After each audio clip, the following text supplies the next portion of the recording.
বাঘাযতীনের ওই বিল্ডিং যেটি ভেঙে পড়েছে, প্রথমেই পুরসভা জানিয়ে দিয়েছিল যে তাদের কাছ থেকে কোনো রকম অনুমতি ছাড়া ওই বিল্ডিং বানানো হয়েছে। বিল্ডিং যে সারানো হচ্ছিল সে ব্যাপারেও কোনো অনুমতি নেওয়া হয়নি। অথচ ভেবে দেখুন, অনুমতি নেওয়া হয়নি, সিসি নেই, কিন্তু পুরসভার ট্যাক্স ঠিকই নিচ্ছিল, ওই বিল্ডিং থেকে ট্যাক্স নিচ্ছিল। আমরা বারবার বলেছি যে ওই বিল্ডিং থেকে শুধু ট্যাক্স না, জলের লাইন কীভাবে বসলো, মিউটেশন কীভাবে বসলো, সেগুলো খতিয়ে দেখা দরকার। আমাদের কাছে এই মুহূর্তে সেই ডকুমেন্ট আছে, সেই নথি আছে যা প্রমাণ করে পুরসভা ওই বিল্ডিং থেকে ট্যাক্স নেয়। দেখবেন বিশ্বজিৎ রয়েছেন সরাসরি। বিশ্বজিৎ, কবেকার রসিদ? আমাদের কাছে যে রসিদটা আছে, কবেকার রসিদ, কি রয়েছে?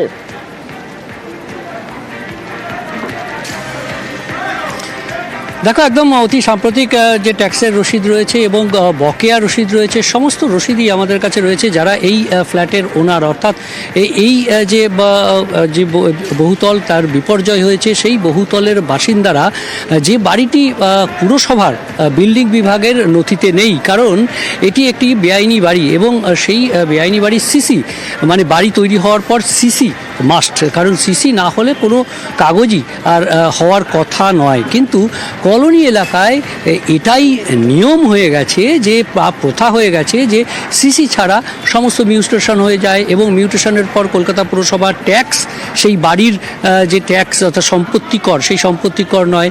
যদিও পুরসভার মিউটেশন সম্পত্তিকর এটা দেখালেই সমস্ত কাগজপত্র পরবর্তী ক্ষেত্রে সমস্ত যে প্রক্রিয়া, যেটা বলছিলে তুমি অতনু, যে পানীয় জল থেকে বিদ্যুৎ থেকে সমস্ত পরিষেবা, এই সবের ক্ষেত্রে যে মিউটেশন এবং ট্যাক্সের রসিদ আমরা জানি যে অনেক জায়গাতেই সেটা ডকুমেন্টস হিসেবে সাবমিট করতে হয়।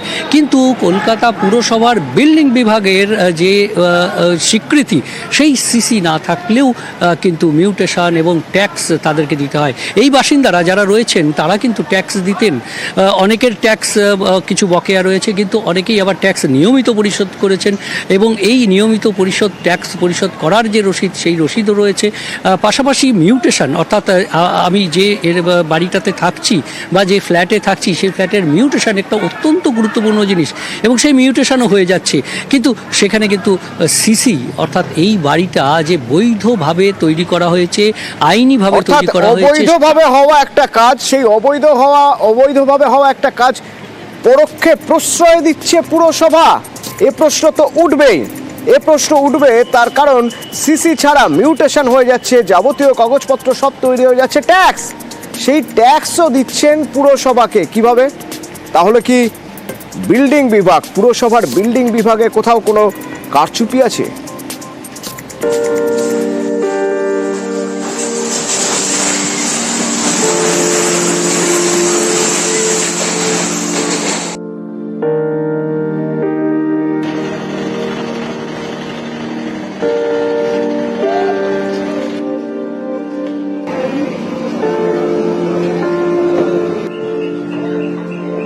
মঙ্গলবার দুপুরে এভাবেই গোড়া থেকে ভেঙে পড়ে বাঘাযতীনের বহুতল।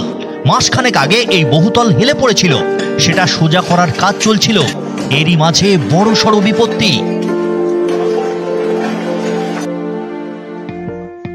বাঘাযতীনের বিদ্যাসাগর পল্লীর শুভ অ্যাপার্টমেন্ট। এখানে 8টি ফ্ল্যাট, 8টি পরিবার। অভিযোগ, জলাভূমি ভরাট করে এই বহুতল তৈরি করা হয়। সেই বহুতল ভেঙে বিপত্তি। বহুতল নির্মাণে কলকাতা পুরসভার ভূমিকা নিয়েও প্রশ্ন উঠেছে। নিয়ম অনুযায়ী বাড়ি বা বহুতল তৈরি করতে গেলে মাটি পরীক্ষার রিপোর্ট এবং বিল্ডিং প্ল্যান পুরসভায় জমা দিতে হয়। সেই প্ল্যান পাস হলে বিল্ডিং তৈরি করা যায়। প্ল্যান মতো বহুতল তৈরি হয়েছে কিনা খতিয়ে দেখে পুরসভার বিল্ডিং বিভাগ। তাদের সবুজ সংকেত পেলে কমপ্লিশন সার্টিফিকেট বা সিসি দেয় পুরসভা। এই সিসির ওপর ভিত্তি করে মিউটেশন হয়। এর ভিত্তিতেই বাড়ি বা ফ্ল্যাটের ট্যাক্স ঠিক হয়। মিউটেশন সার্টিফিকেটের উপর ভিত্তি করেই জল বিদ্যুতের কানেকশন পাওয়া যায়। 10 বছরের বেশি সময় ধরে এই বহুতলে 8 পরিবার বাস করছে, ট্যাক্সও দিচ্ছে, জল বিদ্যুৎ সবই আছে। এখানেই অনেকের প্রশ্ন, যে বহুতলের পুরসভার সিসি নেই সেখানে মিউটেশন হলো কিভাবে? এর পেছনে কি কলকাতা পুরসভার একাংশ জড়িত? পুরসভার বিল্ডিং বিভাগে কি এইরকম বেআইনি কারবার চলে? আমার যা মনে হচ্ছে দেখে যে এটা আইনি পারমিশন ছিল না। যদি আইনি পারমিশন থাকতো বা স্যাংশন নাও থাকতো তাহলে প্রমোটার পালিয়ে যাবে। আর এটা করেছিল একটা সিপিএম এর প্রমোটারই, সুভাষ। এটা ভরাট হয়েছিল, এখন যা শুনতে পাচ্ছি সিপিএম এর। মূর্খের মতো কথাবার্তার তো কোনো উত্তর হয় না। 2010 থেকে 2015 পর্যন্ত এই ওয়ার্ডের কাউন্সিলর মিতালি বন্দ্যোপাধ্যায়। বাড়িটা কবে হয়েছিল, তখন কে কাউন্সিলর? 2012-তে বাড়ি হয়েছে, 2014-তে হ্যান্ড ওভার হয়েছে। তো পরে তখন সিপিএম এর আমল কোথায়? তখন তো রাজ্যেও বামফ্রন্ট সরকার নেই। প্ল্যান হচ্ছে কি হচ্ছে না এটা দেখার দায়িত্ব কাউন্সিলরদের নয়। কলকাতা কর্পোরেশন মিউনিসিপ্যাল অ্যাক্টে কোথাও কাউন্সিলরদের দায়িত্ব দেওয়া নেই, দায়িত্ব রয়েছে অ্যাডমিনিস্ট্রেশনের উপরে। কলোনি এলাকাতেও আমি আইনগুলোকে অনেক আমরা এমআইসিতে শিথিল করে দিয়েছি, যে জমা দেবেন সে পাবেন। একজন ইঞ্জিনিয়ারকে অ্যাপয়েন্ট করতে হবে, যার তত্ত্বাবধানে এই বাড়িগুলো হবে। মিস্ত্রিদের তত্ত্বাবধানে নয়, ইঞ্জিনিয়ারের তত্ত্বাবধানে হবে। বহুতল বিপর্যয়ের পর থেকেই বেপাত্তা প্রমোটার সুভাষ রায়। তার বিরুদ্ধে নেতাজি নগর থানায় অভিযোগ দায়ের করেছে কলকাতা পুরসভা। ফ্ল্যাটের সব মালিকদের বিরুদ্ধেও দায়ের হয়েছে এফআইআর। নিউজ 18 বাংলা। একটা বাড়ির বিপত্তি, আর সেই বিপত্তির ভোগান্তি আরও দুটো বাড়ির বাসিন্দাদের। অর্থাৎ বাড়িটি এমন বিপজ্জনকভাবে ভেঙে পড়েছে, পুরোপুরি ভেঙে ফেলতে গেলে বা ডিমোলিশ করতে গেলে পাশের বাড়িগুলি ক্ষতিগ্রস্ত হবে। সেই বাড়িগুলি থেকে বা সেই বাড়িগুলিতে যারা থাকেন তাদেরও বাড়ি খালি করে চলে যেতে হচ্ছে।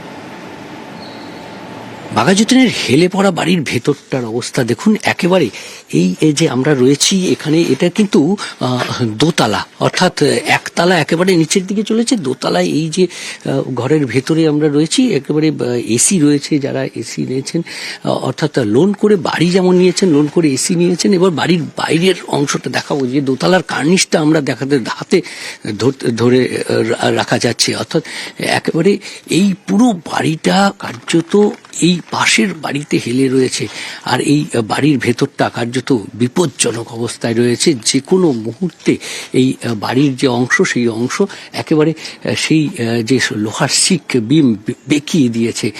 অর্থাৎ এই প্রেশারটা পুরো এই পুরনো বাড়িটায় হেলে রয়েছে। আর যে কোনো মুহূর্তে দেখুন একেবারে আসবাবপত্র অনেক কিছুই তারা বের করতে পারেননি, এবং এই বাড়ির ভেতরে এখনো তাদের বাসযোগ্য ও জিনিসপত্র রয়েছে, অনেক এসি রয়েছে, আলমারি রয়েছে, বিভিন্ন জিনিস রয়েছে। অর্থাৎ একটা স্বপ্নের অপমৃত্যু এই বাঘাযতীনের বহুতলে।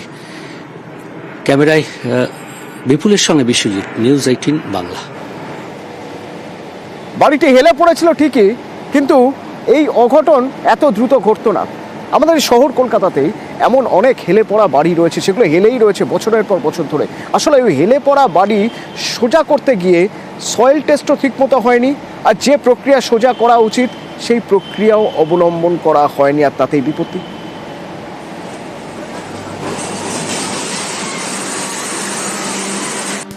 মাসখানেক আগে হেলে পড়ে বহুতল।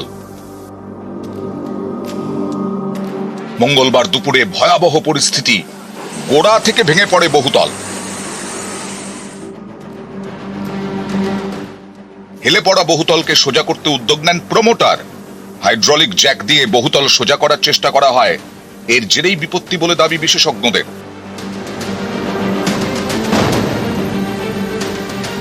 বাড়িকে তলা থেকে ফাউন্ডেশনের তলায় জ্যাক দিয়ে তুলতে চেয়েছে। আসল কথা, এটা যখন তুলতে হবে অনেকগুলো জিনিস দেখতে হবে। একটা হচ্ছে যেখানে জ্যাকটা বসানো হচ্ছে, এই যে জ্যাকের ছবিটা ইটের গাঁথনি করে তার উপর বসিয়ে এখান থেকে বাড়িটা কেটে দিয়ে ওপরে তোলা হচ্ছে। তুলতে গিয়ে সব জ্যাক একসঙ্গে কাজ না করলে দেখতে পারে, চারিদিক থেকেই জ্যাক দিয়ে তুলতে হবে। একটা দিক ধরে তুললে হবে না, অথবা এখানে একটা দিক ধরে তুলতে গেছিল। হেলে পড়া বহুতলে আগে কোনো ফাটল ধরেনি। বহুতল তৈরি বা নির্মাণ সামগ্রীতে সমস্যা ছিল না বলেই দাবি পুরসভার ইঞ্জিনিয়ারের। তিনিও দায়ী করছেন বহুতল সোজা করার পদ্ধতিকে। একটা হয়তো সামান্য টিল্টিং হয়েছে, সেই টিল্টিংটা এখন অনেক টেকনোলজি আছে, অ্যারেস্ট করা যেতে পারত। কিন্তু যে পদ্ধতি নিয়ে এটা করতে যাওয়া হয়েছে এটা নির্বোধের কাজ। এটা কোনো ইন্ডিয়ান স্ট্যান্ডার্ড কোড বলুন, এনবিসি বলুন, ন্যাশনাল বিল্ডিং কোড, কেউ এই টেকনিককে মানে পারমিট করে না। ওইখানেতে ওরা জ্যাক দিয়েছিল, জ্যাক দিয়ে এটাকে তোলার চেষ্টা করেছিল। আশেপাশের বিল্ডিং যারা আছে, ওই বাড়িতে যারা থাকে, তাদের ভ্যাকেট করে দেওয়া এই মুহূর্তে উচিত। ওভারটার্নিং অবশ্যই হয়ে যেতে পারে। ওরা বলছেন কলকাতার মাটি নরম, তাই এখানে বাড়ি লিফটিং করা খুবই ঝুঁকিপূর্ণ। বিশেষজ্ঞদের মতে বাঘাযতীনে হেলা বাড়ি সোজা করতে গিয়ে বিপত্তি ঘটেছে।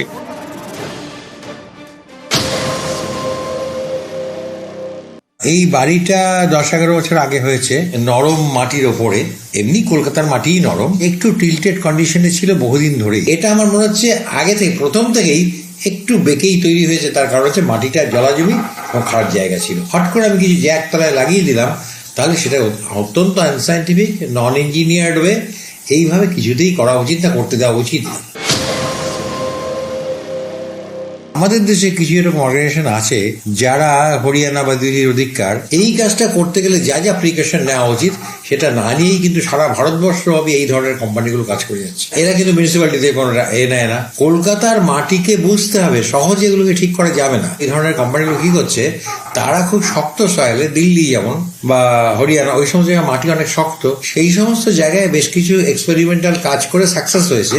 তারপরে তারা ভাবছে সব জায়গায় হবে। কলকাতার হাই রাইজ বিল্ডিং মানে 10-এর ওপর থেকে 12-এর ওপর থেকে হাই রাইজ। আর্থকোয়েকের সময় যদি বড় বাড়ি যেটা হয়, সেই বড় বাড়ির যে দোলনটা, সেই দোলনটা কিন্তু অনেক বেশি। কিন্তু ছোট বাড়ি এই দোলন সহ্য করতে পারে না, তার মেটেরিয়ালও সেরকম নয়, তার ফলে সে ভেঙে পড়তে পারে। এই শহরেই বছরের পর বছর ধরে এমন বেশ কয়েকটি হেলে যাওয়া বাড়ি রয়েছে, সেখানে বহু মানুষ বসবাসও করছেন। এই বাড়িগুলি সোজা করতে গেলেও হয়তো এমনই বিপদ হতে পারে। নিউজ 18 বাংলা।